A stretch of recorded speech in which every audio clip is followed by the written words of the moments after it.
Эфирда яңалыклар чыгарылышы исәнмесез, студияда Роза Хабибуллина, алга таба кайбер темалар турында кыскача. Закон бузмаган эшмәкәрләр урында калачак, ә иң күп зар ишеткәннәргә киоскларны бушатасы булам. Бүген Чаллыда аю кибетен сүттеләр. Бүген Россия тарихындагы иң кайгылы көннәрнең берсе – Бөек Ватан сугышы башланган көн. Чаллыда хәтер һәм кайгы көне уңаеннан чаралар узды. Тамашачылар сайлаган гүзәл кызның исемен белергә нәкъ бер атна вакыт калды. Чаллы ТВ телеканалын караучылар Сабанты гүзәлен сайлауны дәвам итә. Бүген хәтер һәм кайгы көне. Бу көнне 76 ел элек фашист Германиясе мәкерле рәвештә Советлар Союзына бәреп керә һәм Бөек Ватан сугышы башлана. Зур югалтуларга китергән сугыш 1418 көн бара. Корбаннар саны 27 миллион. Татарстаннан фронтка 400 меңнән артык кеше китә. Шуларның яртысы кире әйләнеп кайтмый. Бу көнне без һәр елны ил азатлыгы өчен һәлак булганнарны искә алабыз. Һәйкәлләр чәчәккә күмелә. Сегодня в 4 часа утра, без всякого объявления войны, германские вооруженные силы атаковали границы Советского Союза. Сугышны иң беренчеләрдән булып Брест крепости солдатлары күрә. Әле илгә сугыш чыгу хәбәре ирешкәнчә, алар инде беренче сәгать буе немец һөҗүменә каршы торалар. 22 июнь көнне фронтка мобилизация башлана. Шәһәрдәшебез Зөфәр ага Сәгыйтов калу чакта 11 яшь була. Военкомат алдында зур площадь иде. Шунда җыелдылар авылдан, повозкалар, атлар белән килгәннәр. Гармоннарда уйныйлар, җырлыйлар, бийләр. Без Гитлерны җиңеп кайтачакбыз дип, һәркемнең бик күтәренке рухлы иде. Мәңгелек ут янындагы мәрмәр диварда яу кырыннан кайтмаган якташларыбызның исемнәре. 9 майда 22 июньдә бригаларның балалары, оныклары килә. Хәтер җибе өзелмәй. Этим нискала. 14 июля они столкнулись с советскими войсками. Ул киткәндә миңа 3 айлык булып калдык. Первого украинского фронта. Иш бала. Через неделю практически Шундый вся авыр дивизия была елларда разбита.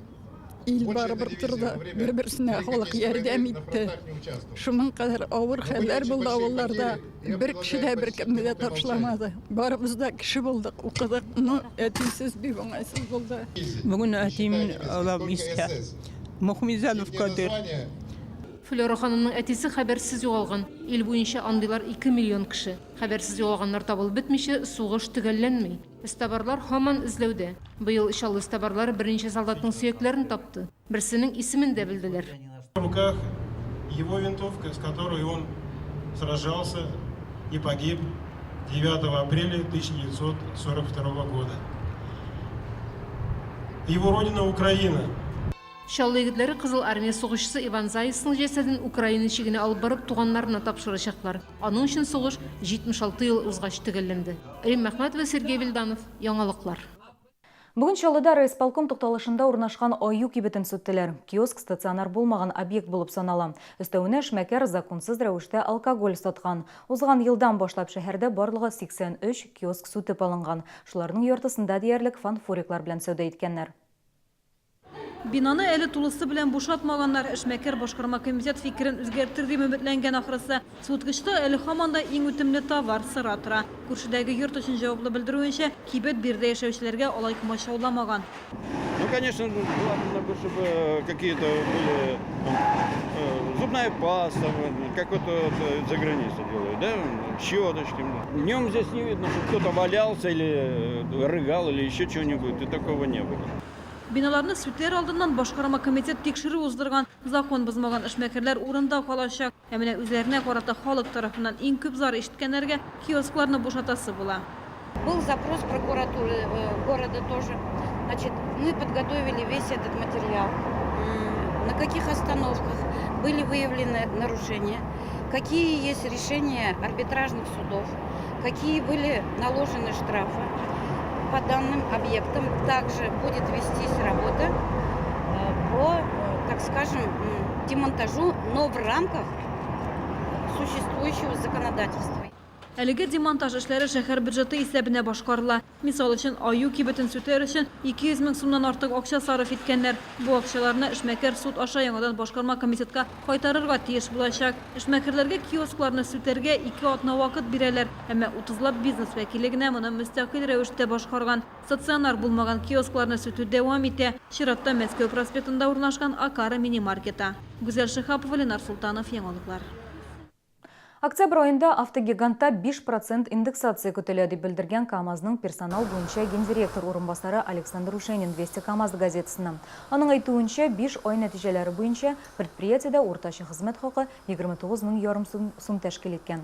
Төп производстводагы эшчеләр 28 мең сум, ярдәмче участоклардагылары 26 мең сум алган. Җитәкчеләр, белгечләр һәм хезмәткәрләрнең хезмәт хакы 36 мең сум тирәсе булган. Эш хакы суммасы һәркемнең хезмәт күләменнән чыгып билгеләнгән. Тукай районының гигант хуҗалыгы сыер саучы укчыларга 15 мең сум, көтү көтүчеләргә аена 12 мең сум акча түләргә әзер. Җәйге каникуллар чорында Тукай районы мәшгульлек үзәгендә 65 баланы эшкә урнаштыралар. Булар 14 яшьтән 18 яшькәчә булган үсмерләр. Әлегә төрле оешмалар белән 4 килешү төзелгән. Июль һәм август айларында да бу юнәлештә эш дәвам итәчәк. Тамашачылар сайлаган гүзәл кызның исемен белергә нәкъ бер атна вакыт калды. Чаллы ТВ телеканалын караучылар Сабанты гүзәлен сайлауны дәвам итә.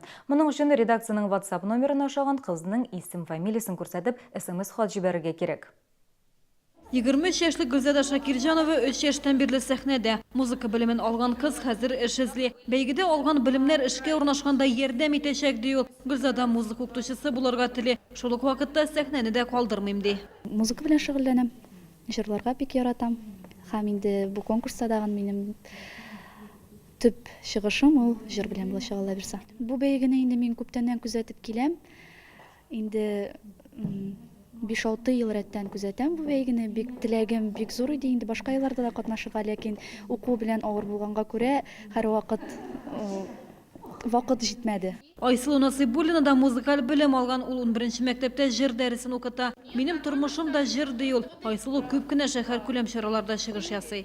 Бик ошый, бик кызык, төрле съемкалар була безнең шундый, безнең опыт шундый бик файдалы опыт дип уйлыйм инде. Безне йөрергә дә өйрәтәләр, сөйләргә дә матур итеп өйрәтәләр, җырларга да. Җырларга мин үзем дә җырлый беләм инде. Быел Чаллы ТВ тамашачылары да Сабантуй гүзәлен сайлый ала. Ошаган кыз өчен телекомпанияның WhatsApp номерына хат юлларга кирәк. Җиңүчене 29 июньдә бүләклибез. Хат язганда кызларның исемен һәм фамилиясын күрсәтергә кирәк. Тавыш бирү кичке 7-дән 8-нче яртыга кадәр дәвам итә. Гүзәл Шихапова, Ленар Султанов, Яңалыклар. Соңгы мәгълүмат ураза тотучылар игътибарына. Иртәгә 22 июнь Рамазан аеның 28 көне. Шулда сәхәр вакыты 0 сәгать 45 минутта төгәлләнә, авыз ачу 20 сәгать 19 минутта башлана. Тоткан уразаларыбыз кабул булсын. Бу сезгә җиткерәсе соңгы мәгълүматыбыз иде. Мин сезнең белән саубуллашам, исән сау булыгыз.